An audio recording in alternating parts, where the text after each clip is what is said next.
दाबावून सारखे पण ब्रह्मांड झाले निर्गुण निराकार करणार साधतो सगुण साकार सामग्री जगासमोर मांडणार वैराग्यपूर्ती जगद्गुरू जगद्वंदनीय जगत मान्य लोहिवास तुकोत्तारा यांचा चार करण्याचा अखंडितपणे संतांची महती सांगणारा अभिनय सगळ्यासाठी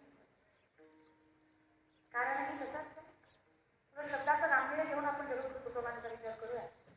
तुकोबारा म्हणतात देवा तुझ्यापर्यंत पोहोचण्याचा अधिकार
कशी झोप लागणार नाही. तू माझ्यासाठी झालाय ना. मी का झोपाला नको घालून या झालं राहिलो. आता आपण बरीच माणसं आहे याच्यानं झोपा लागत लोकांचं वागलं जेवढं केलं आपण कधी कोणाचा चांगला विचार नाही केला त्याच्या झोपाला पण तुझा सासऱ्याच्या पैशाचा आहे झोप तरी त्याची लागली वाटणार नाही. तर आपल्या पैशाचा अर्थातच झोप ती लागली आहे. असं वाईट वाटत नाही का दादा तुम्हाला बहीण म्हणून देश म्हणून विचारले पण सासऱ्याचा कपाट सासऱ्याची टी सासऱ्याची सासऱ्याचा काम करायचं पोरगी सासऱ्याची आराम करतो मला कसला उलट न्याय बंद झाला. तर हे मी शिबिरा दाखवू समजत नाहीये. शास्त्र सांगतं बाईचा पैसा कुळाचा नाश केल्याशिवाय नाही. गुंडा वगैरे पद्धत नाहीच आहे आपल्या हिंदू धर्मात. बाईचा एक रुपया तरी घरात नाही आला पाहिजे. आणि सासरवाडीचा रुमाल नाही घेतला पाहिजे. ती अक्षरशः लय लाभ रुमाल म्हणजे महिना आली काही नाही खरं लय अवघड झाला तुमचं. उत्तमम सत्तम कष्टम मध्यमम वर्जितम अदम सासुवित्तच्च स्त्रीवित्त अजमाधम. जो स्वतःच्या कष्टावर जगतो ना तो साक्षात उत्तम पुरुष. जो बापाच्या इच्छेवर मूळ मजा करतो तो मध्यम आहे. जो खावाचं खातो तो आधम आहे आणि जो बायकोचं खातो तो आधमाधम आहे. त्याचा मुलाचा नाशच केला. आपल्या बाईने पुन्हा दूर बनवतात देवानं वाईट हा देवानंच केलं. तुमच्या कर्माचं काही नाही. असं वागणं असतं का दादा तुझं. आमच्या मायावड्याचं लय मूळ बळीतात. मूळ बनवणं म्हणजे खाती बनवणं. आता देवाला दोष आयुष्य थोडं काही करायचं देवाला बरं भीक देवाला बरं महाग जरी वाटतं देवाने तुमचं केलं. तुम्हाला असमाधान आहे. तुम्ही निष्पक्ष नाही आहात. तुमची स्थिती स्थिर नाही आहे. तुम्हाला वाईट त्रास होतोय तर देवाचा कसा दोष आला. साधा प्रश्न आहे माझा. देवाला दोष देणाऱ्या तुम्ही शेवटची ज्ञानेश्वरी कधी वाचली ग. शेवटचा हरिपाठाचा अभंग कधी तोंडात आला तुमच्या. आता लोकांविषयी चांगला विचार शेवटचा कधी केला ग. आता लोकांचं मरू द्या घरात त्याचा चांगला विचार तेव्हा केलं शेवटचा. घराला विचार या गोष्टीचा आपलं वागणं काय आहे. काय आपण देवाला कर्माला दोष देतोय. अरे तुम्ही सत्यवाल्या वाऱ्या हाती माप सारे सज्जनाचे किती मुख त्याचे नारायण. सज्जन सारखे वागलात ना जगाचा पाप तुमच्या मस्तकावर हात ठेवल्याशिवाय राहत नाही. हात करायचे संप्रदाय वेगळं करायची काहीच गरज नाही. पण झालं कसं ना परमार्थ म्हणजे नुसताच खावा झालाय. सोमवार गुरुवार खात नाही बाकी जातो म्हणतो. सोमवार गुरुवार